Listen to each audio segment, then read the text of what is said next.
nice new whiteboard, and things are going well. I felt compelled, considering that there was an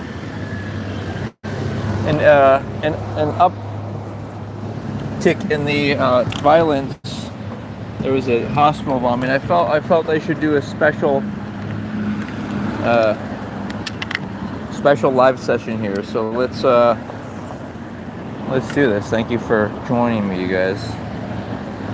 All right, so here we go. So I'm gonna broadcast it to what you see. So it's gonna be point of view mode of what everyone sees. So.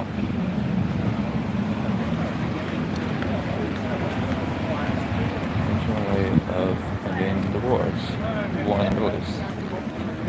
Aloha guys, hope you're enjoying your Waikiki promenade. I'm going to be discussing an unconventional way to end the conflict in the Middle East. Now, a lot of people might consider themselves to be non-participants and not involved, and that there's not so much that they can directly do to affect the ongoing battle between Israel and Gaza.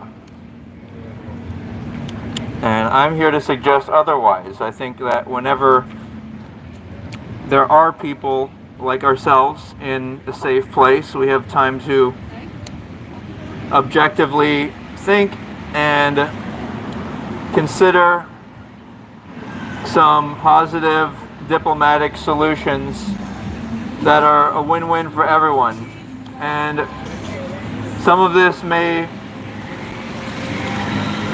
seem too philosophical from your point of view, your perspectives, but unless you have a better idea, I encourage you to, instead of just watching the news as a bystander, actually think of the ideas I'm going to present to see if they might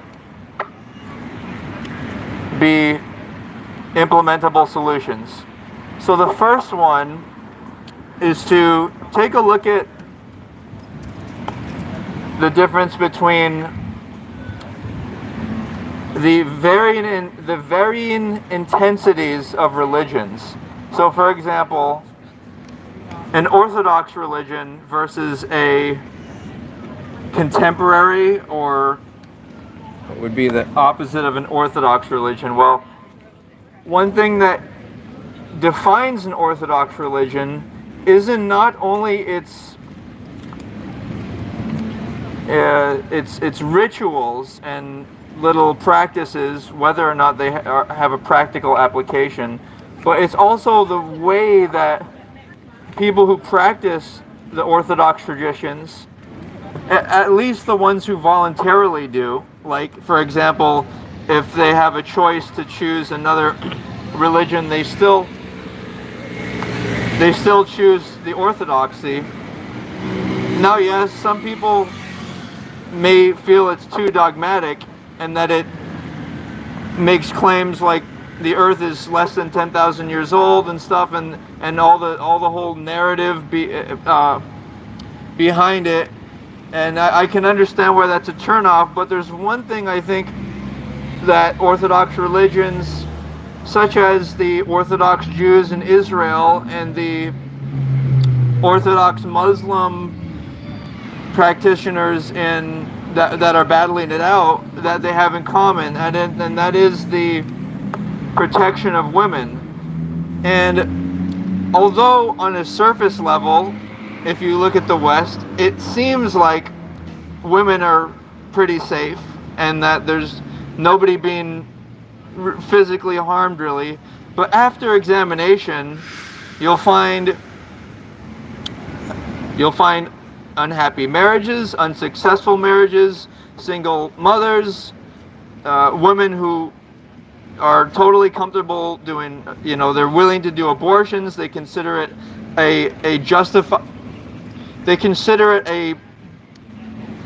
a worthwhile gamble to have premarital sex, and then, well, if they get pregnant, okay, fine, I can get an abortion.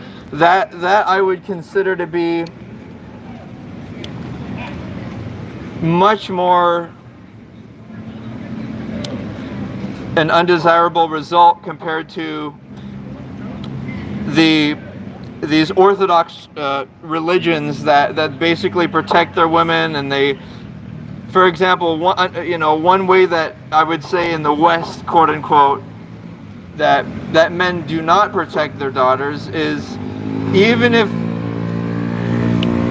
they have a choice, they still will send them to school to be in the same environment as young men who will inevitably be predators and will try to seduce them. And it's hard to blame these young people, either young men or women, for pursuing premarital intimacy, which results in heartbreaks, likely failure of relationships, and such things as abortions and so on. So I'm going to make that point one in my ending war strategy, is to really take a second look at Orthodox religions as compared to people who are quote unquote not Orthodox, which in my opinion is kind of half-hearted, because it's like the original religions, that one of their main themes was to protect women, and you'll see that in most current renditions of in contrast with the traditional Orthodox traditions, they do not protect their daughters, etc. So let's we're going to write this down here.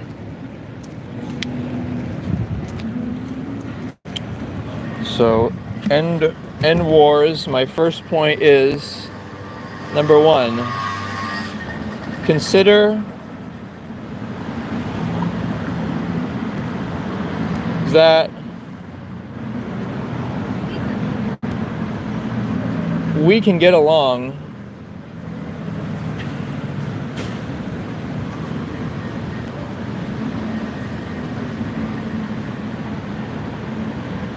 both Orthodox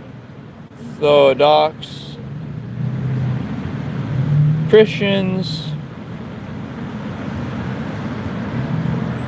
Jews, and Muslims. Thank you, Chosen. I appreciate the consideration. And Muslims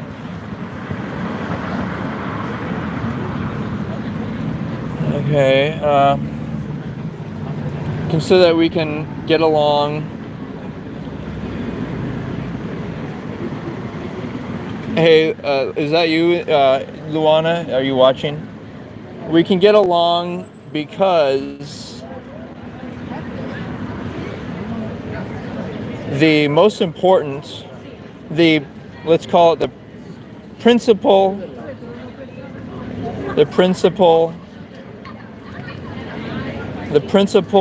ritual is protecting women.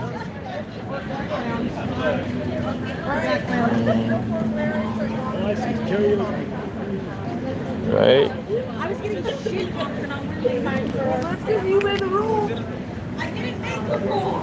All right, so then that's point one, right? So that we can get along. All right, that's my idea. Sorry. All right, so what's going to be my next point? If we can get along, then, and what happens is when men and women choose to orient our cultures around celebrating and protecting women, what then happens is men begin to be able to trust each other more, because if the women are all under protection, there's less likelihood of the men trying to seduce the women. So there kind of results in a collective trust between fellow men, which extends beyond different national identities or religious identities.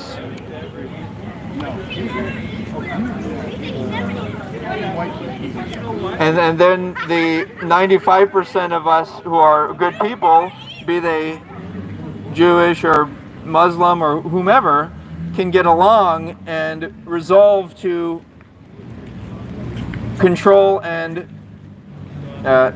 discipline the 5% of people who are bad or dysfunctional. I'm trying to Ticketmaster. I'm gonna blast.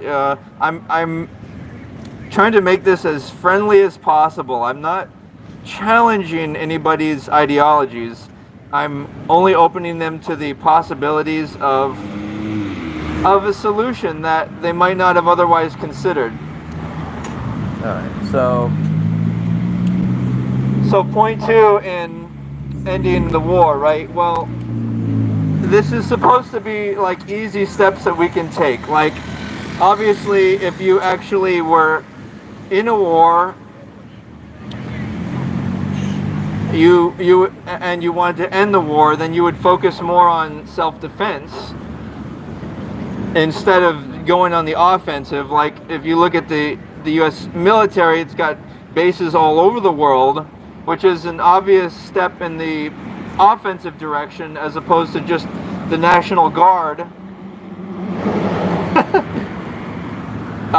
which would be in the defense of the country. So, and something obviously we need to consider is that whenever there's bombings and whatnot, it's, you know, it could be easily just a small group of people trying to initiate and incite a larger scale conflict. So, for example, I believe that I believe, whether you want to call it the Illuminati or you want to call it just greedy people who like to play both sides and fund both sides of the conflict so that they can make money by controlling people.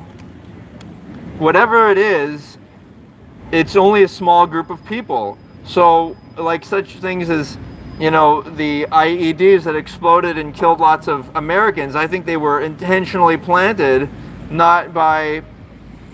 See, the problem is it's like these more advanced weapons than just soldiers against soldiers. Soldiers against soldiers is kind of obvious, but when you start using these weapons that just a small amount of people can control and operate, then it makes it easy to start war and make it appear that the enemy is that are attack. Thank you, Mike. Make it appear that the enemy is attacking you, when instead it's most likely special interest groups, the quote-unquote Illuminati, and people like mercenaries who are like drugged out and sold their soul to the devil, and are more than happy to plant IEDs and be controlled opposition, and, you know, act like they're one soldier, you know, and you know, on one side, and then attack the other side. So that being said, let me not get off the core points I'm trying to make here. So point 1 was the idea that it's important to consider we can get along, both Orthodox Christians and Jews and Muslims, because the principal ritual that these religions hold is protecting women, and we can all get along, and it's not only protecting women, it's celebrating women.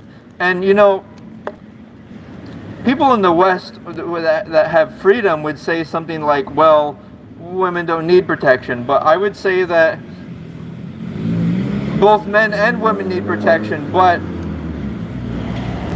in order to elevate women as having the privilege of being feminine, like a lot of the people that are kind of like, they call them red pill, or guys who are trying to say like, oh, you know, all the women in the West are moral deviants.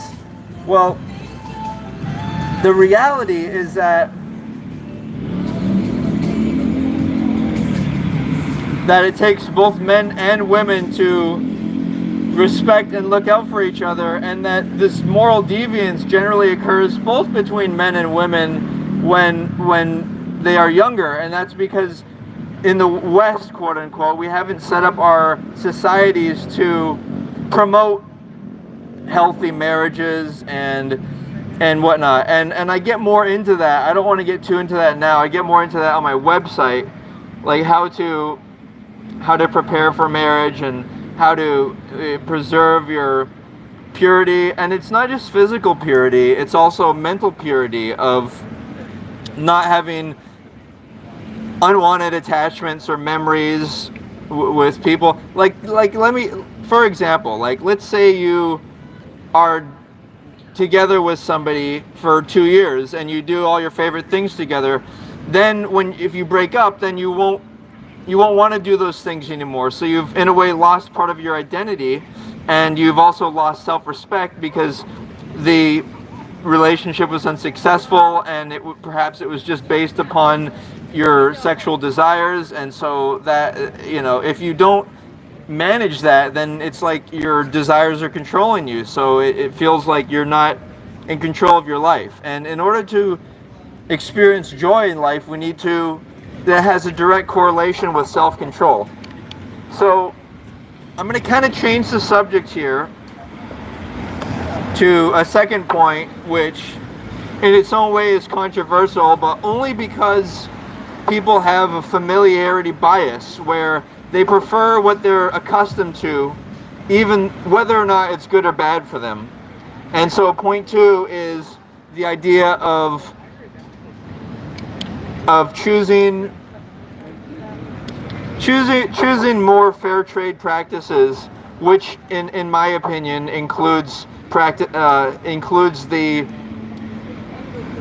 culture of veganism, because in the vegan world it's about nonviolence, also towards animals. And for me, if the universe is a logical place, I think that the universe wouldn't want to encourage violence, to unnecessary violence towards other beings. And that's exactly what happens when you're not using vegan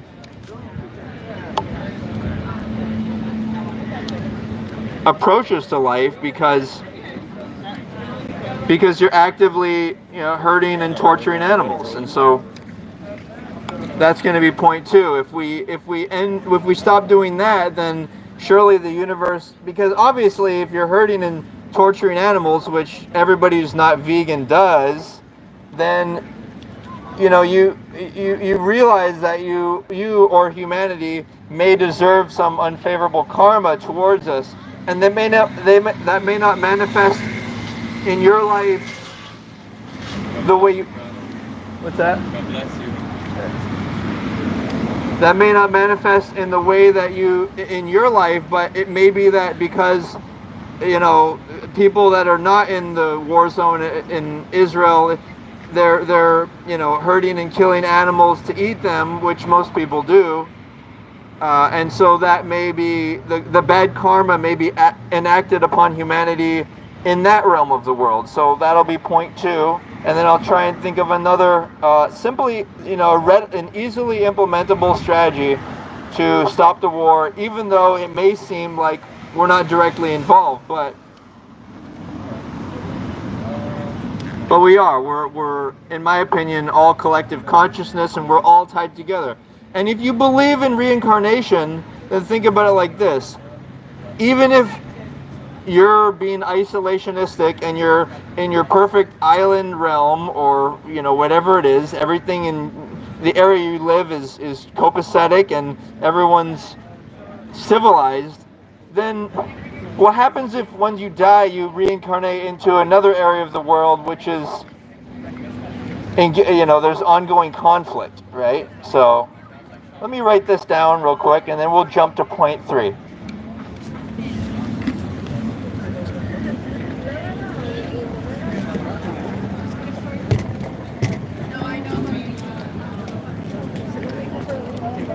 Okay, so point 3, let's try to get into this, guys. see here. So point 2 is going to be practice veganism. Come on, Mike, push it.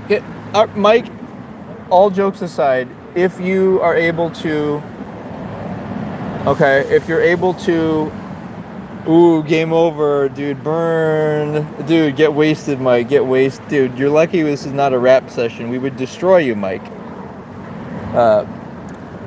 So, Mike, all jokes aside, we do have a conflict going on in the Middle East. We're trying to resolve it here before it destroys everyone, right? So, practicing veganism, right, it will improve karma. Louder. You know me. Improve karma for humanity,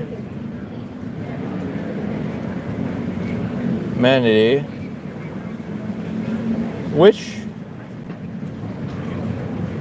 could end the war.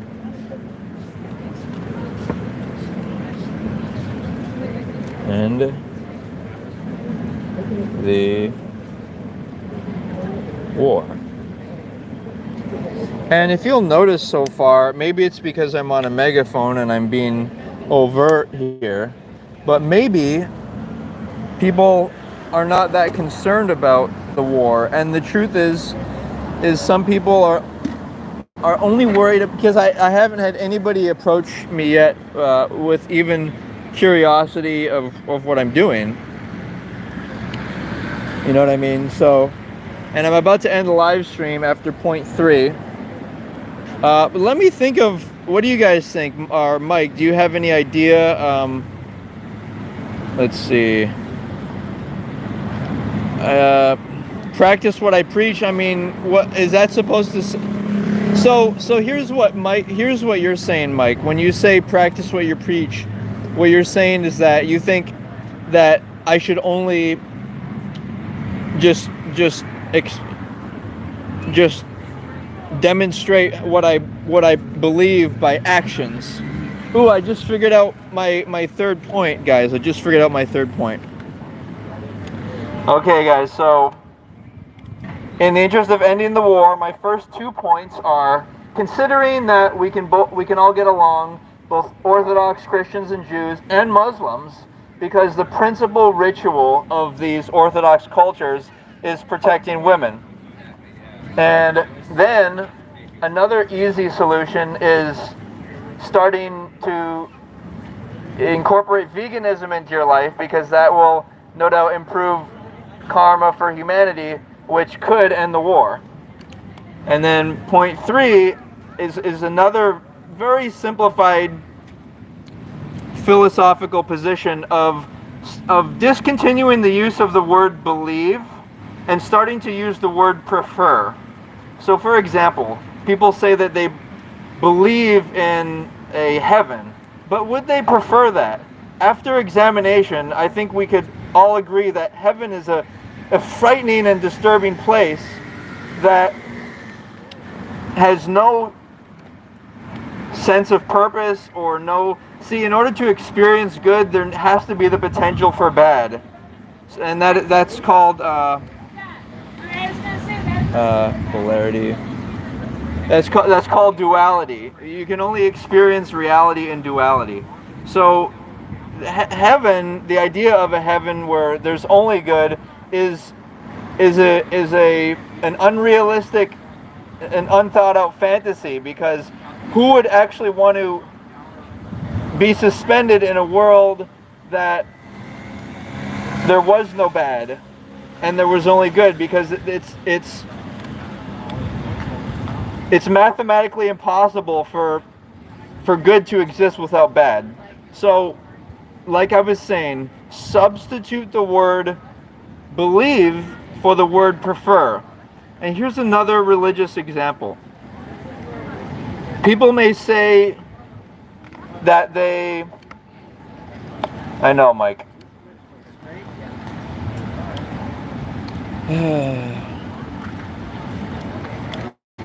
People may say that they prefer, that they believe in quote-unquote Jesus Christ. But the question remains, is would they prefer that such a character arrive and act out his agenda on the earth? And I would propose that no. We all know that it's a homophobic agenda. Not only that, we also know that the fundamental thing that makes us human is our ability to derive solutions and take responsibility for things. So the idea of deferring that responsibility to a third party, i.e. a heroic religious savior, is an insult to our intelligence as human beings, because we can solve our own problems. And the idea that somebody will come from another world and magically solve the world's problems isn't even a solution, because it's like waving a magic. You can't just wave a magic wand to make problems go away. You need to have concrete, scientific, practical, applicable solutions that can be played out in the real world. So that therefore the idea of a Jesus figure is highly unrealistic and undesirable. Furthermore, because that idea is representative of the monarchy, which is the absolute opposite of democracy. So if anyone believes in democracy, then you should consider avoiding any ideology that says that you should wait for a savior. We have solutions as collective humans, and we can play them out. So again, simply substitute the words believe for prefer, especially in the context of spirituality and religion. So let me write that down, then I'll do a summary conclusion, and then I gotta get out of here. But Mike, thanks for being present here for me. We've had a good time. Substitute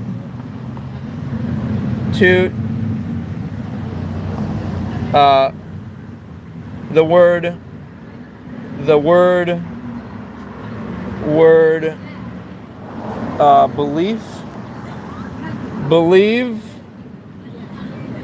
believe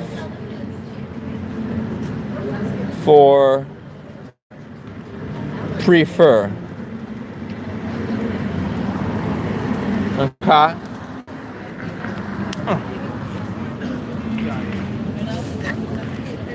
All right, guys, thanks for bearing with me. So in conclusion, 3 readily implementable steps that you can use to solve the Israeli conflict.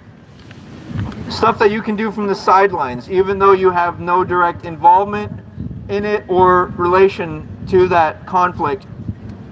Number 1, we can all get along, because both Orthodox Christians and the Jewish and Muslim communities, their principal ritual is protecting women.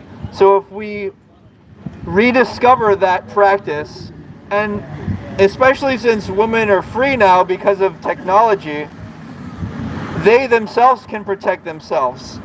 And women have a lot of emotions. So if I was a woman, a young woman, for example, I would look to my father to look out for me and help protect me and help me prepare for a husband.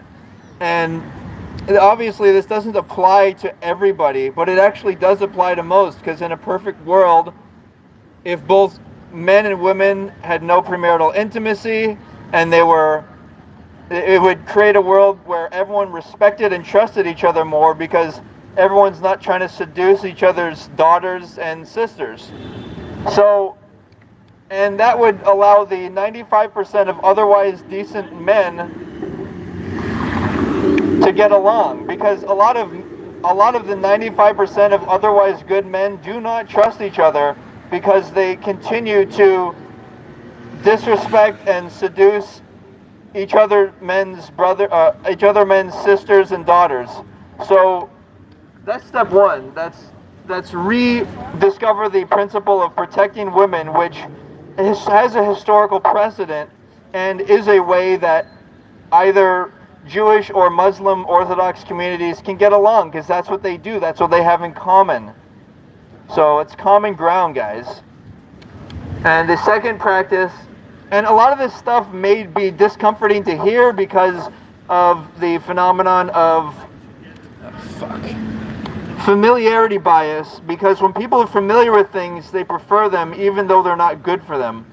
So again, the second point here is to practice veganism, which will no doubt improve the karma for the collective humanity, which could end the war.